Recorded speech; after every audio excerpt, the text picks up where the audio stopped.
सतनाम समाज के धर्मगुरु सम्मान्य गुरु बालदास जी की बात कर रहे हैं। बड़ा सम्मानित नाम है छत्तीसगढ़ में।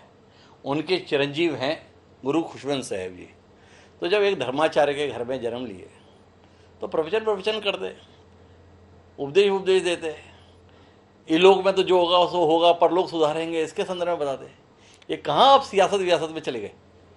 निश्चित ही आप सही बोल रहे हैं। और हमारे जो पिताजी हैं, निश्चित ही, और हम भी प्रयास कर ही रहे हैं। हमारे पापा लगातार धार्मिक कार्यों में सक्रिय रहे, लेकिन साथ ही साथ उन्होंने शिक्षा को बहुत महत्व दिया। जी। और हमारे सारे जो भाई बहन हैं, सबको शिक्षा, अच्छा से अच्छा शिक्षा मिल सके, इसकी पूरी व्यवस्था की। और हम लोग को स्कूली शिक्षा भी उन्होंने अच्छा दिया, अच्छे स्कूल में उन्होंने एडमिशन कराया। उसके बाद फिर हम आगे हम पढ़ने का इच्छा जाहिर। यहाँ रायपुर में ही या कहीं और? स्कूली शिक्षा हमारी तिल्दा में हुई, जी। जो सेंचुरी सीमेंट बैकुंठ स्कूल है, वहाँ जी। हमारी स्कूली शिक्षा हुई। उसके बाद फिर हमने AIEEE का एग्ज़ाम दिया। उसके बाद हमने इंजीनियरिंग शंकराचार्य भिलाई जुनवानी से किया वहाँ।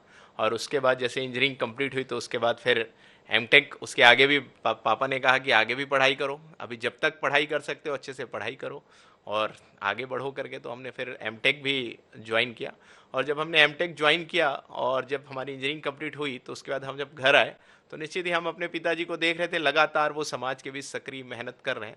तो कहीं ना कहीं हमारा भी एक मन किया कि किस प्रकार से वो दिन रात मेहनत करके समाज में जो बुराई फैली हुई है उसको दूर करने के लिए मेहनत करें। तो हमने सोचा कि हम भी उसमें अपना कहीं ना कहीं भागीदारी करें और उसमें मेहनत करें। तो फिर पिताजी के साथ लगातार धार्मिक कार्यक्रमों में जाना आना प्रारंभ किया। और उसी के साथ जुड़ते जुड़ते फिर एक आया कि निश्चित ही हमने देखा कि एक समस्या राजनीति की कहीं ना कहीं आड़े आती थी।